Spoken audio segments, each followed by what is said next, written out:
Hello అందరికీ. ఇవాళ నేను రేగుపండ్ల గురించి చెప్పాలనుకుంటున్నా. యూజువల్లీ ఈ రేగుపండ్లు ఓన్లీ యంగ్ జనరేషన్స్ వాళ్ళే తింటారు, కానీ ఇవి అందరికీ అవసరము.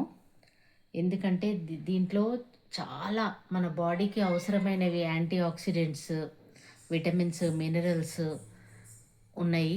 ప్లస్ ఇమ్యూన్ సిస్టమ్ కూడా బూస్ట్ చేస్తాయి ఇవి. వీటిని ఇంగ్లీష్లో జుజుబే అంటారు, హిందీలో బేర్ అంటారు. ఇది డైజెషన్ ఇంప్రూవ్ చేస్తుంది, కాన్స్టిపేషన్ అంటే మలబద్ధకం లేకుండా చేస్తుంది, యాసిడిటీ కూడా తగ్గిస్తుంది.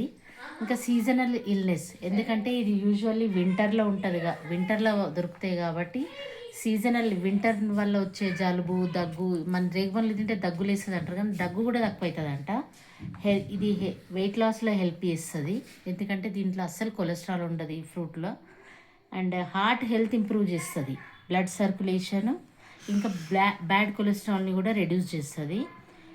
ఇవన్నీ కాకుండా స్పెషల్గా ప్రతి ఒక్కరికి ఇప్పుడు అవసరమైంది స్కిన్ కేర్. రేగుపండ్లు తినడము, రేగుపండు గుజ్జును స్కిన్ పైన అప్లై చేయడం వల్ల స్కిన్ కేర్ ఇంప్రూవ్ అవుతుంది, సాఫ్ట్ స్కిన్ అవుతుంది, హెయిర్ లాస్ కూడా తగ్గిపోతుంది. ఇది బ్రెయిన్ హెల్త్ ఎన్హాన్స్ చేస్తుంది, ఇంకా నర్వస్ సిస్టమ్ని కూడా ఎన్హాన్స్ చేస్తుంది. సో ఇవి చాలయా? మనకి ఇంకా చాలా ఉన్నాయి. ఇవి చాలయా మనకు? రేగుపండ్లు తింటే ఎన్ని బెనిఫిట్స్ ఉన్నాక రేగుపండ్లు ఎందుకు తినొద్దు? ఏజ్ లిమిట్ లేకుండా ప్రతి ఒక్కరూ రేగుపండ్లు తినండి. ఇప్పుడే దొరుకుతాయి, అవి సీజన్ అయిపోతే మళ్ళీ దొరుకుతాయి. సో మిస్ కావద్దు, అందరు రేగుపండ్లు కొనుక్కొని తినండి. మీకు ఈ వీడియో నచ్చితే లైక్, షేర్, సబ్స్క్రైబ్ చేయండి.